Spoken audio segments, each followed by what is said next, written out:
देखो पहले भी मैंने तुमसे कहा था और बार बार कहता हूं, अगर तुम पढ़ोगे नहीं तो कुछ नहीं मिलने बैठा है। अभी इन्होंने एक एग्जांपल दिया था कि अगर मजदूर के बच्चे नहीं पढ़े तो वो अपने बाद अपने आप से बड़ा मजदूर छोड़ के जाएंगे। ये बात सच है गलत है? क्यों है सच? क्योंकि आप नहीं जानते, आज मजदूरी करना आसान है, लेकिन आने वाले वक्त में वो लोग भी मजदूर होंगे जो 10th पास, 12th पास और ग्रेजुएशन करे हुए बैठे हैं। क्योंकि सारे सेक्टर जो एजुकेशन के डिपार्टमेंट के हैं, या जितने भी आपको लगता है कि ऐसे सेक्टर हैं जहां नौकरी आपको मिल जाती थी पहले हाई स्कूल इंटर पास करके या बीए बीएससी पास करके, अब वहां भी नौकरी नहीं मिलने बैठी। क्योंकि भारत की आबादी आपको मालूम है कितनी हो चुकी है? आज भारत की आबादी पूरी दुनिया में सबसे ज्यादा है। पहले आपसे क्वेश्चन पूछा जाता था कि दुनिया में ऐसा कौन सा देश है जिसकी आबादी सबसे ज्यादा है, तो पहले नंबर पे चीन होता था। आज चीन को भी भारत ने पीछे छोड़ दिया है। और सबसे ज्यादा युवा कौन से देश में पाए जाते हैं? भारत में। आप ये भी देखिए, सबसे ज्यादा युवा कौन से देश में? भारत में। और सबसे ज्यादा टैलेंटेड लोग भी कौन से देश में? अगर हमारे देश के लोग आज अमेरिका को खाली कर दें, हमारे इंडियन साइंटिस्ट लगभग 25 से 30% वैज्ञानिक जो इंडिया के हैं वो अमेरिका में हैं। 20 से 30% डॉक्टर जो अमेरिका में वो इंडिया के हैं। 20 से 30% साइंटिस्ट जो अमेरिका में वो इंडिया के हैं।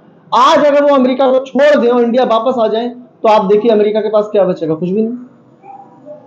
लेकिन क्या है? एजुकेशन है उनके पास, तो वहां पहुंच गए अच्छी जगह पर। आप भी अगर पढ़ोगे आप भी चले जाओगे, लेकिन उससे बेहतर यह है कि आप पढ़ने के बाद अपने मुल्क की तरक्की पे ध्यान दो। आपको याद होगा कि मौलाना मोहम्मद अली जौहर, मोहम्मद अली शौकत, ये स्वतंत्रता सेनानी थे। इन्होंने कहा था कि अपने मुल्क की आजादी के लिए जब ये दूसरे मुल्क गए तो उन्होंने कहा कि मैं यहां से वापस नहीं लौटूंगा, आप हमारे मुल्क की आजादी का परवाना हमारे हाथ में दे दीजिए, हम वापस लौट जाएंगे। अगर आप नहीं दोगे परवाना तो हम नहीं जाएंगे, यहीं मर जाएंगे।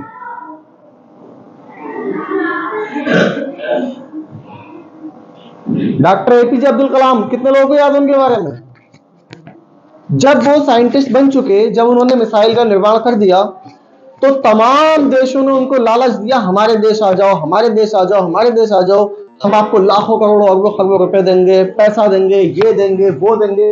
बोले मैं नहीं आऊंगा, मैं इसी मिट्टी में पैदा हुआ, यही रहूंगा, और जब तक नहीं मरूंगा तब तक इस देश के लिए काम करूंगा। जब तक जिंदा हूं इसी देश के लिए काम करूंगा, दूसरे किसी देश के लिए काम नहीं करूंगा। इसे कहते हैं वतन से मोहब्बत। लेकिन आप लोग हैं, घर वाले इतनी मेहनत से पैसा आप लोगों को दे रहे हैं, इतनी मेहनत से दे रहे हैं पैसा आपको, लेकिन आप लोग पढ़ के नहीं दे रहे घर वाले। और एक बात हमेशा याद रखना, ये देख रहे हैं आप पीछे क्या चल रहा है, ये सब साइंस की देन है।